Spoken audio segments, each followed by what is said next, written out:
I'm going to defer to Mr. McClintock for my set of questions. Can I do that? Yeah. Can he ask my questions and I'll just go?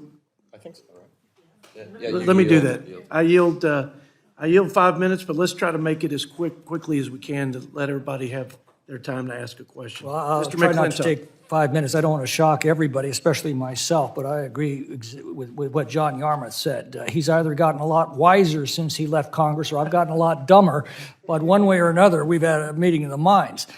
Shakespeare put it best: the fault, dear Brutus, lies not in our stars, but in ourselves, that we are underlings. You know, all the CYA commissions we can think of won't work without people willing to make hard decisions. There's no substitute for leadership and courage and common sense. The budget process only works when the House leadership is willing to exercise that courage and common sense and make fiscal responsibility an absolute priority and insist on it throughout the House.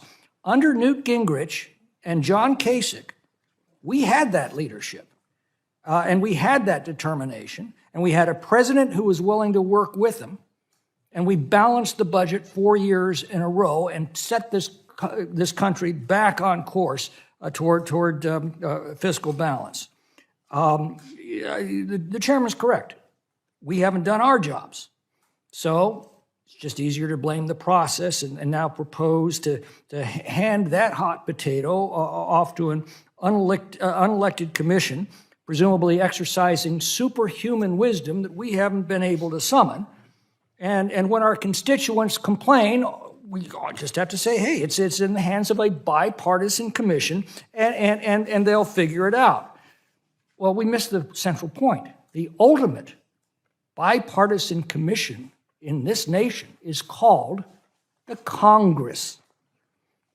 And this Congress, as imperfect as it is where these decisions must be made.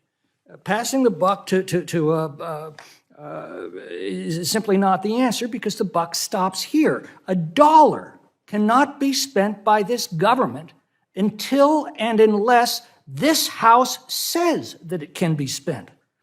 So there's no substitute for Congress, and if it hasn't worked recently, we need to look at ourselves and not farm it out to others. There is no shortage of experts and think tanks, left, right, and center, with every conceivable solution to our problems. Some are really good, some are really bad, and it is our job to know the difference and to act accordingly. There's been a House rule since 1836 that forbids any expenditure of funds not authorized by law. That provision requires exactly the oversight and review that Mr. Yarmouth recommends. But we always waive that rule, throw billions of dollars at programs whose authorization has expired decades ago, and then go about our business as if nothing has happened.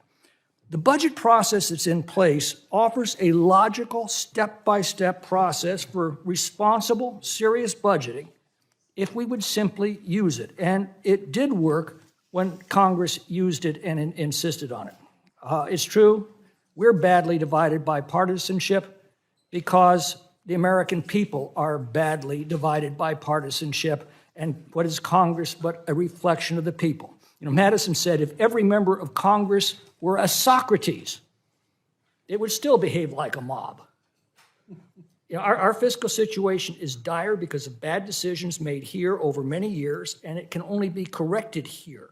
It's becoming so dire that it cannot be ignored much longer. Reality, I think, is about to catch up with us, and we're going to, as Lincoln once said, need to rise with the occasion, to disenthrall ourselves and then save our country. Anything you'd like to add, Mr. Yarmouth? I never thought I'd be inviting this, but your testimony is spot on. Well, I appreciate that. No, I never thought we would agree on anything either. Yeah, and I think, and Steve Womack mentioned this as well. If you go back and look at Greenspan, you're talking about 1981. It was a different world in 1981 in terms of the geopolitical climate in this country. We had liberals and conservatives in both parties, so there was always some something you could find common ground with on the other party. That doesn't exist anymore. And on most issues, we default to our party's position, and we don't take the time to really Yeah, but the process does work after a fashion. The reason we built that beautiful building was to do one thing and one thing only. It was to talk out our differences. And we need to get back to that, and not in a commission, but here. We absolutely do, and we can't. I haven't been out of it so long that I can't say we still. But Congress can be the role models that will help the people change their perspective. I thank the gentleman from California. His time has expired.